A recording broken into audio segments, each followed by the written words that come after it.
Football lovers, welcome to my film news. On my channel, I'll keep you daily updated about Kaizer Chiefs.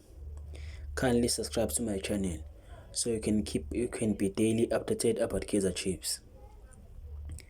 Kaizer Chiefs are interested in signing younger SC goalkeeper Dale Dakara.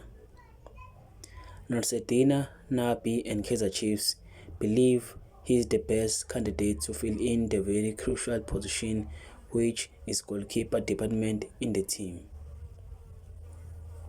The shocking news, Diaka will be bought to be a replacement of our new goalkeeper, Francois Ntwari, as Kaizer Chiefs are looking to send him on a loan, so to open a foreign spot.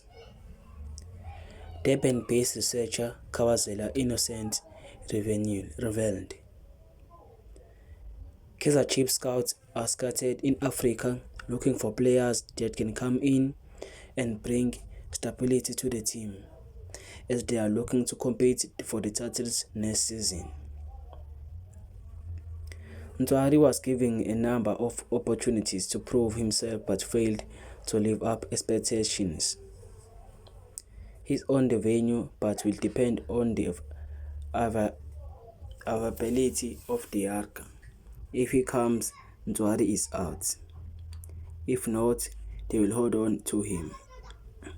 For more football news, kindly subscribe to my channel so I can keep you daily updated about Kaizer Chiefs.